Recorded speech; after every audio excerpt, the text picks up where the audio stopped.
his whole philosophy is, to go find an eternally profitable business that has been around for, I say generations, decades, maybe the better way to Right. put it, 10, 15, 20 years. Usually you want to look for over $1 million in revenue, and then to go out and leverage up with an SBA loan, to find a cash flowing business. Welcome to Clicks and Bricks Podcast. We talk about the entrepreneur mindset. If you get one shot at this, what kind of shot are you going to take? If we forget who we are, they're going to forget who you are. And you've got an adversity story that's out of this world. Everything from that Main Street brick and mortar to that billion-dollar manufacturer. Colton, thank you so much for joining us today. Super excited to have you on the show.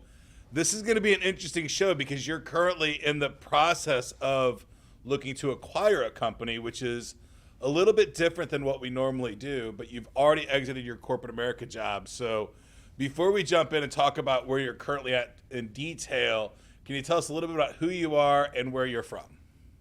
Yeah, definitely. Thanks for having me on.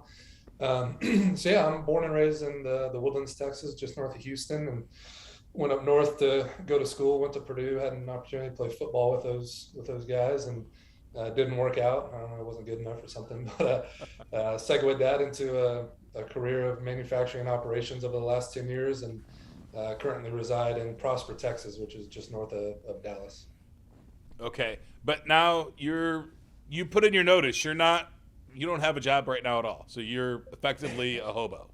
Yeah, effectively a hobo. I've like to say my job now is to find a job, right? So my full-time day-to-day, I'm working out of a co-working space right now, and I essentially have supplemented my day-to-day to W-2 income for going out and trying to acquire a business for myself. Right. So I've bought several businesses throughout my life. I've never been, okay, I'm going to go look for a business. It's always been kind of things that happened in the flow. So this is an interesting concept to me. I bought businesses to grow an existing business or, something like that. Why quit corporate America to buy a company? Yeah, it's a good question. And, I don't regret what I did. And, it's going well so far. If I were to do it over again, maybe I'd have my ducks in a little bit better row. But the rationale really was that about a year or so ago, I really came to an epiphany that I wanted to own and operate my own business. And I'd really wanted to do that for, ever since I started in corporate America. I just really, over the last year, it started to become more of a realization. And so I started to research, okay, how can I do this? Like you said, how can I maybe get a side hustle and supplement my income and then make the transition? And so I, did all kind of research of listening to podcasts, and, Side Hustle Nation was a big one. And, right. Unfortunately hadn't stumbled upon yours at the time, but spent that year trying to come up with some type of side hustle. And so I built a drop shipping website, and I didn't really enjoy that. I'm not a web developer kind of guy, and that. I was able to sell that, sold it on flippa.com for a couple $1,000. And Nice. Then I was like, okay, instead of drop shipping, and then I did a print on demand site and built that, and didn't really enjoy that, but I was able to sell that as well for a little bit more. But it just, for me, what it came down to is, I was like, man, I don't really want to try to find something on the side. I have the savings and capital and this and that to where I can give myself 6 months to a year plus the capital needed to make an acquisition. And so I decided to go full time into doing this and putting my whole heart and soul into making it happen. So you've actually started 2 companies and exited those successfully, right? You got cash for them, right? That's success. Drop shipping's hard. I mean, there's a ton of videos online right now that will show you how to set up your drop shipping business. Oh, yeah. The barrier to entry is so low, and it's a hard gig, man. It's not as simple as YouTube would make it out to be. Yeah, and I went the whole AliExpress route, and Right. So with supply chain struggles, and if I were to do that over again, I could probably have a better way to do it domestically and some things like that. But and I did that actually under this 5 Freedoms umbrella. We can talk about that, but yeah, I did. Right. I did that under and exited those, and decided for me, just personally, I needed to devote every waking hour to going out and acquiring the business, or 2 or 3. Right. Okay. So I happen to be in a group right now that's doing, I think it's a group about 40 guys and like 40 people. It's not just guys that got together and we all kicked in some cash and we're looking at micro acquire to buy companies, put our marketing efforts towards them and then sell them again as soon as they start to grow. Are you looking at sites like Flippa and micro acquire, or did you go out and get a broker to help you find these businesses? Sort of neither. I've been on a whole, I don't know what you want to call it, journey, I guess is the way to call it. And so when I started this, I didn't know what I didn't know. And what really inspired me to go down the path that I'm going is a book, Buy Then Build by Walker Dybel. And I'm not sure if you've heard of his whole it's philosophy. Buy Then Build? Yep, Buy Then Build by Walker Dybel.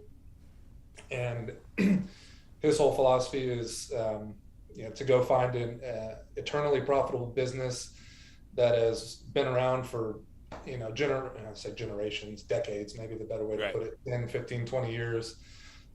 Usually you want to look for over $1 million in revenue, and then to go out and leverage up with an SBA loan to find a cash flowing business. And so, minimizing the risk and getting essentially one, business to put your, like I said, all your attention into. And so that's, what the original plan was. But then I think I spoke to earlier is as I've been doing this, like you mentioned, there are these few, there's call them micro businesses that maybe you could, like you're doing, go out and acquire 2 or 3 of them, and it doesn't require a full 40, 50 hour week. You can put 10 hours here, 10 hours there, and actually just done meeting with a coffee shop that would locally potentially be that. But for me, it's not really e-commerce stuff. I started there. What I'm more so looking for now is, I wouldn't call it brick and mortar, but more tangible physical businesses.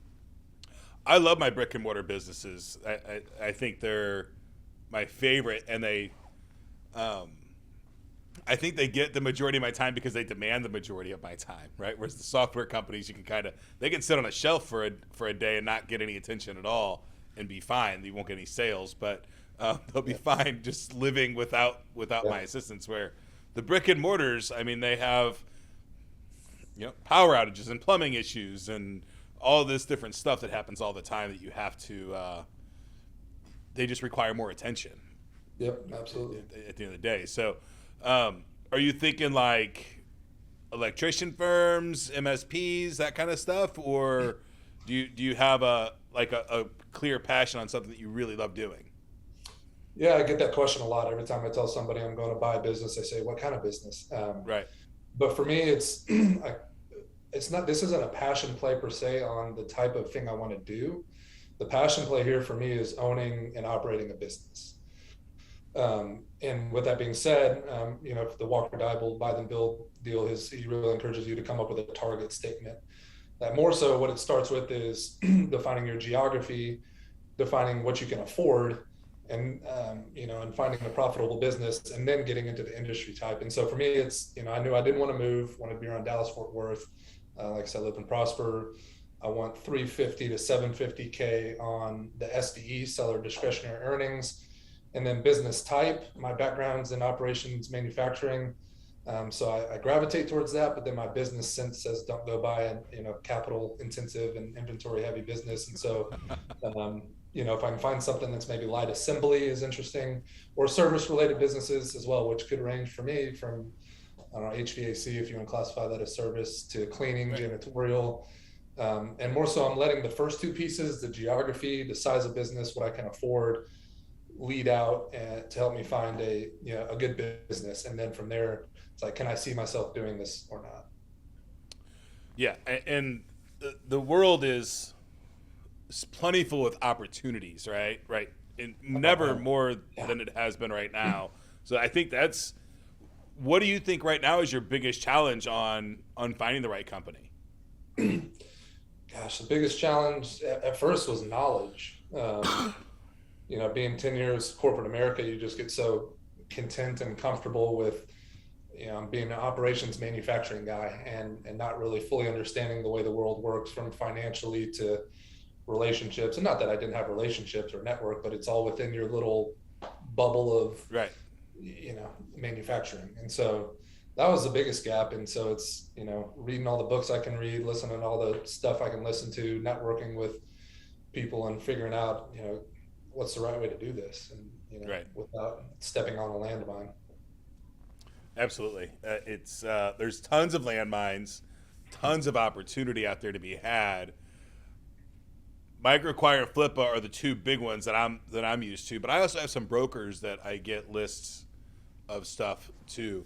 Are you looking, if somebody were watching, are you looking at if there's an existing company, you said, generational companies that had a company that they were just looking to bring in another investor? Is that something you'd be looking at as well? Like join an existing group? No, no, yeah, I've kind of, had the opportunity to do that. And that's another, realization I've had is I want to be full owner operator of the business. I do have a few people on deck that are willing to write a check for 50, 100 grand or whatever, but they would be, minority partner in the situation. Right. Yeah.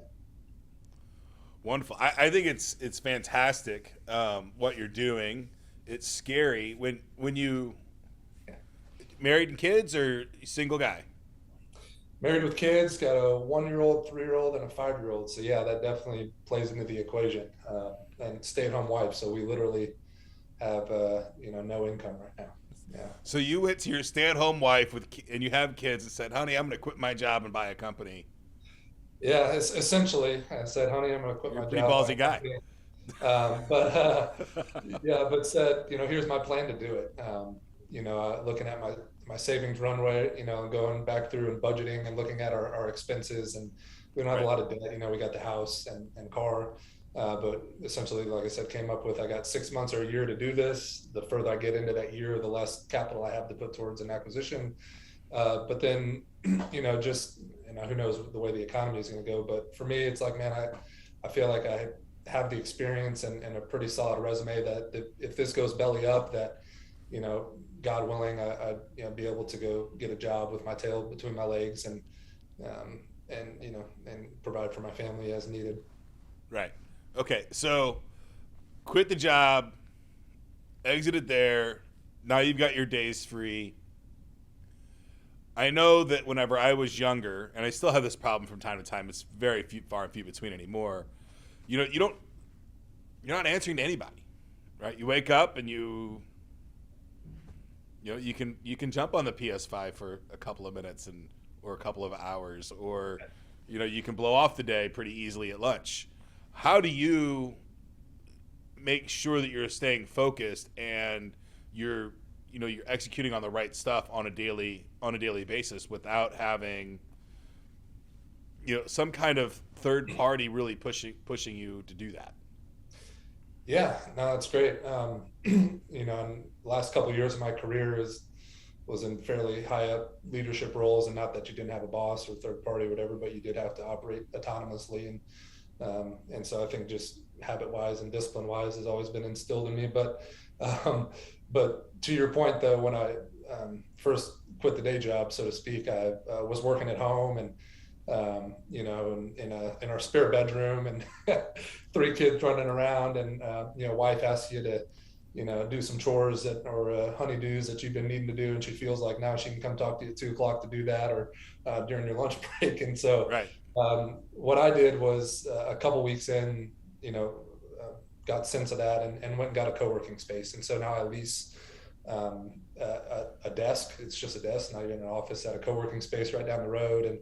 And so now I come in here at 8:00 and leave at 5 or whatever it is. And so for me, just kind of defining my workspace again right. has been really helpful. It's so important for me. I know a lot of the country right now loves working from home. It's just not in my wheelhouse at all. Like if I'm at home, man, that's, I spend 1 day a week that I don't leave the house, and that's Sundays.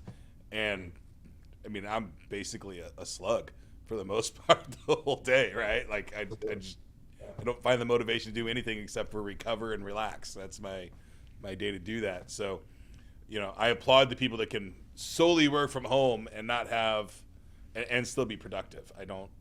Yeah, it's not for me. Agreed. Yeah, agreed 100%. Yeah, absolutely. Awesome. So the wife's supportive the whole time? Yeah, she's other incredible. than the honeydew list, right? Because she's not she's not aware of what the struggle is there, right? She just, oh, you're here, Yeah. you can take the trash out really quick. It's not distracting you. Yeah, or hang this thing up on the wall and this and that. But yeah, no, she's incredible. She's amazingly supportive, and I think it helps her to see that I have a plan, and she. But at the same time, she loves and supports me and does an amazing job. Being the wife and holding down the homestead while I continue to do what I'm doing here. Right. So, for those that are out there that maybe have one company or they're looking to start a company or purchase a company, any one of those things, you've created a system to where you're going to be, you've tested the waters with a couple of startups, bootstrapping yourself, didn't like that. Now you're going to try to acquire this company. That it seems like a lot of paperwork, a lot of tax stuff. Structurally, how did you set this whole thing up? Like the umbrella, these different entities that are kind of come in and out. Like, how do you do that did you hire a lawyer to do that, or are you all on your own? Yeah, so the Five Freedoms LLC is what I created really just as a vehicle for my search.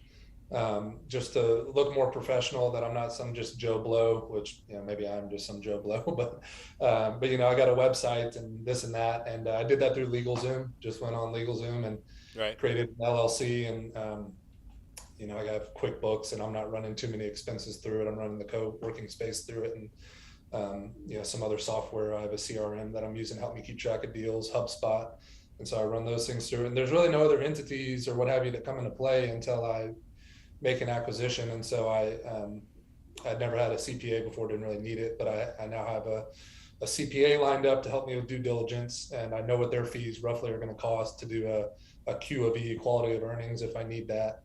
And then I have a law firm lined up that I know what their fees are. They specialize in small micro due diligence pieces, and I know what their fees are. And so when I'm ready to execute on a purchase agreement, I'll call them into play. So That's kind of what it looks like right now. I just got the team on standby, and I'm essentially the broker, if you will. I'm generating my own deal flow. I'm looking at all the websites on a daily basis for deal listings. I have 50 or 60 brokers in my network now that I reach out to on a weekly basis to say, hey, what do you got? Anything off market that I'm not aware of, and this and that. And that's kind of the whole infrastructure. So, and I know this is a nuance of buying a company. Are you looking at purchasing the company or doing an asset purchase? Asset purchase ideal. Yep. Asset purchase. And for the audience to understand the difference there, if you buy the company, you're also buying 100% of their liabilities, past taxes, past dues, all of those things. If you're buying the assets, that you don't get any of their liabilities, right? You do have, if it's brick and mortar and you're in a local, you do have sales tax liability. That transfers with new owners always. So doing your due diligence, you want a no tax due letter from the person that you're buying it from, because that does tend to follow the assets, the taxes, but other debt and stuff doesn't. So it's really important that you do an asset purchase in most cases, not all cases, and talk to your lawyer for all of these things. But asset purchase is 99% of the ones that I have done, and I've been through 30 to 35 acquisitions at this point. So look at you. You go. Well, most of them were in the 90s, like late 90s, early 2000s, when ISPs were getting flipped. We did 20 of them in 2000. So it was a fun run. Sure. Luckily for me, I've been on the buying side more than the getting bought side. Yeah. Right? I've been bought twice, and it's not. Those are always scary, right? Yeah. Sure. Whenever you're getting acquired, but.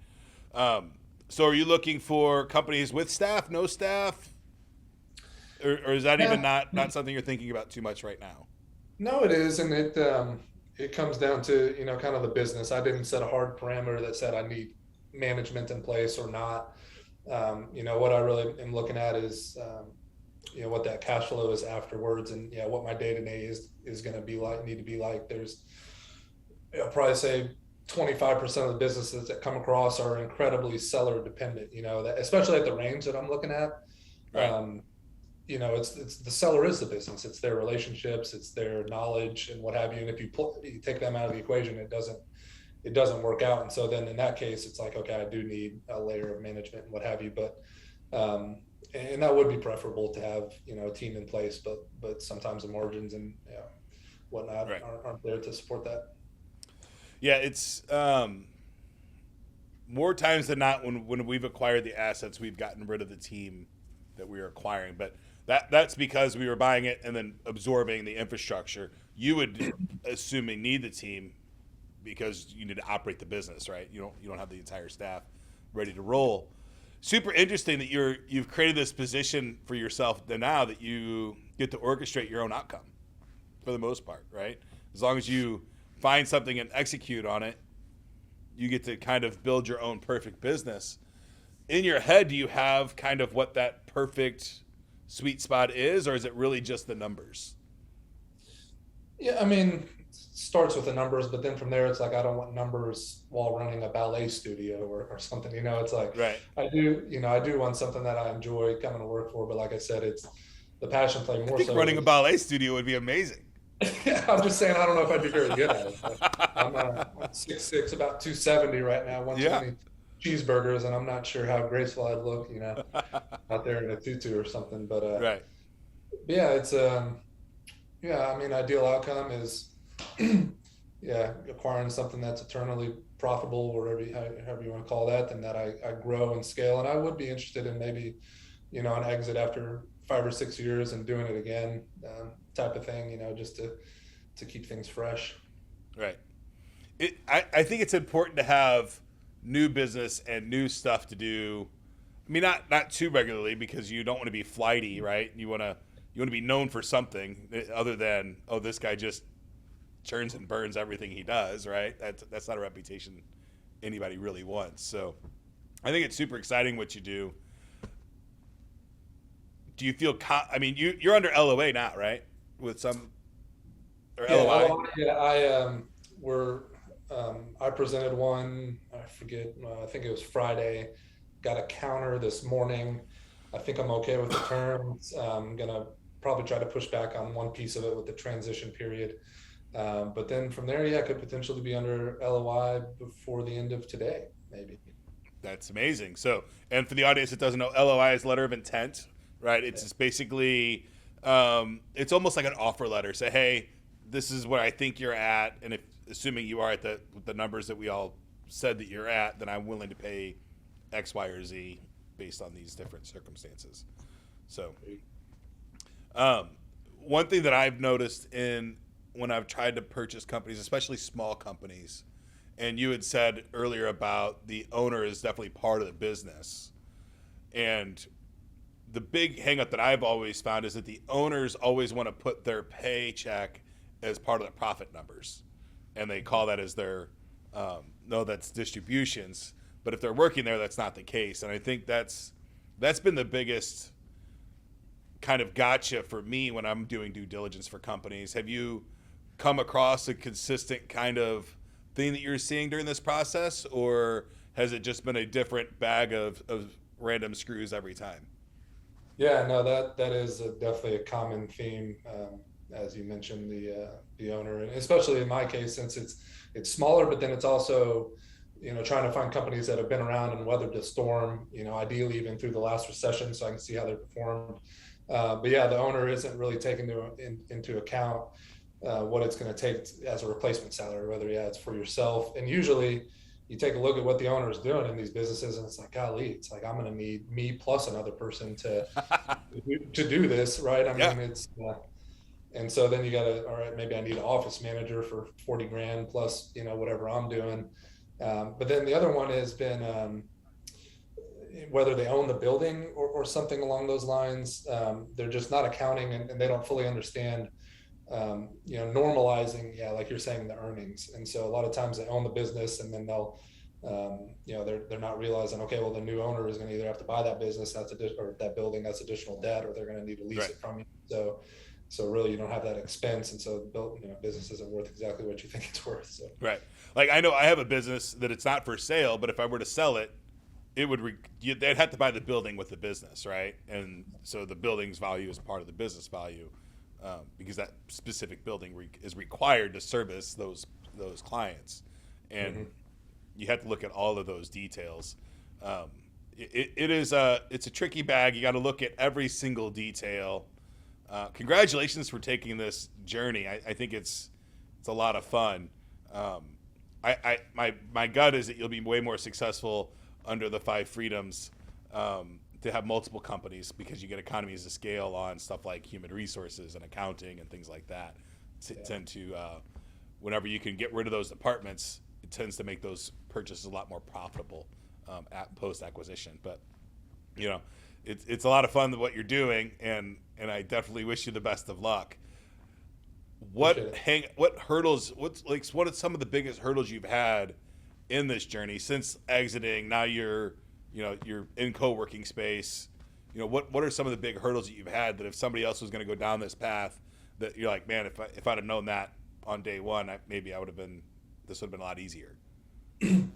Yeah, I kind of mentioned it earlier, but I think it starts with that knowledge gap. Just trying to find what resources are out there to be able to accurately talk to people in this space, and then have your plan put together. And for me, those resources were the Buy Then Build book, the Harvard, I think it's Harvard Business Review, Guide to Buying a Small Business. Right. Here's the Deal was all the Harvard Pocket Mentors are great. Right. Yeah. They're just good little books to have laying around the house. Yep. So that was huge. And then when I first started the search, being able to speak to brokers and getting them to take me seriously was something that took me a couple weeks to really nail down kind of how I presented myself. Right. Because these brokers, they're getting hit up all day long by looky-loos and tire kickers, and so having the website, having the entity, I created 3 documents. I built a resume, which I've had a resume, but I tailored it to what I'm doing. I built a buyer profile that kind of defined me more as an entrepreneur and some of my capital ad available. And then I put together a funding and investment plan. That's a little PDF, 7 slides that now when I reach out to a broker, I send them all 3 of those things. It's my resume, buyer profile, and like I said, funding and investment that has my personal balance sheet on it, which is incredibly, I think, exposing and kind of felt kind of icky in the beginning doing it. But I get really, really great responses from that. And brokers they're calling me, I'm not even reaching out. Like you said, they're calling me and saying, hey, here's this deal. And right. This is something you want and this and that. It's important to make sure that you're presenting yourself in the way that's going to get the work done for you.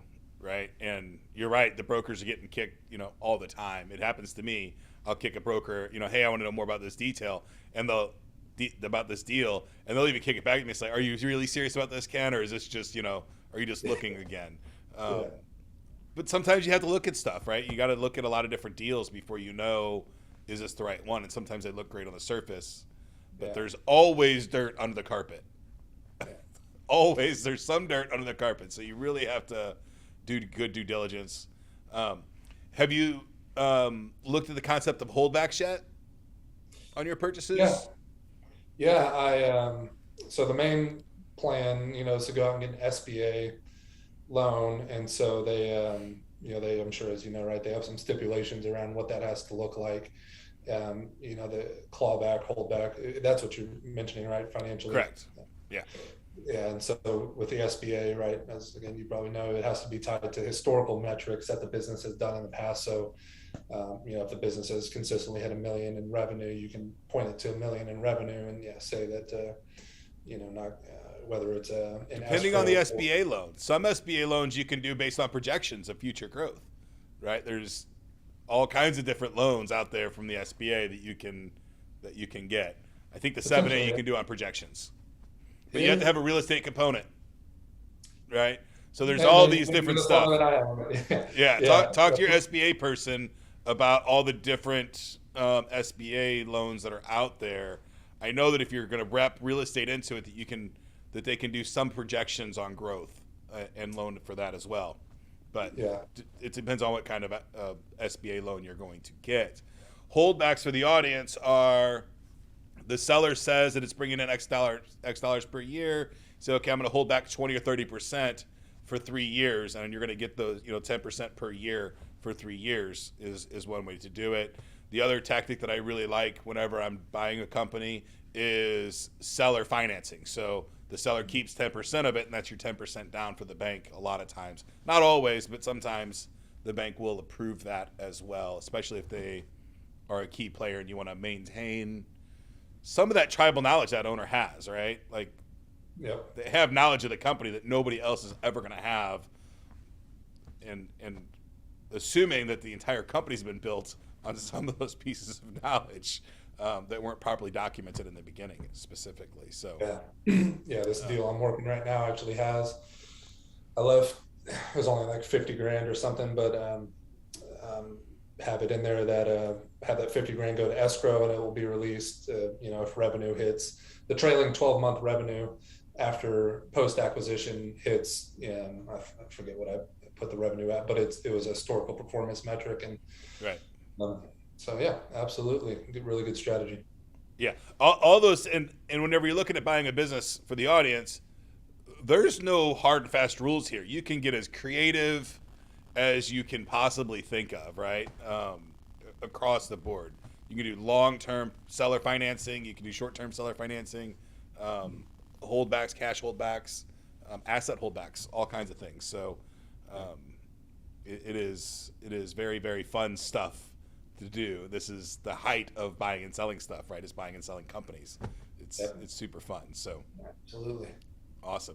Thank you so much for your time today. I've had a blast talking with you. Is there anything you'd like to leave the audience with before we go? No, I mean, just it takes a lot of courage to do what I'm doing. I don't know if I'd encourage it for everybody, but if it makes sense for you, go after it and do it. Would be happy to talk to you if I don't have all the learnings in the world, but would be happy to chat if you want to pick my brain. Absolutely. And I think if it's in your wheelhouse, if you're the kind of person that this is for, you know it. Yeah. Right. You know it's time to go. You know it's time to make that decision and move forward. So awesome. Thank you so much for your time today. I appreciate it.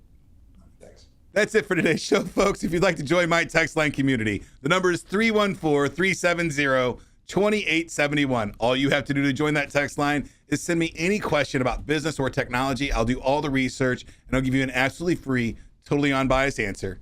Get to work.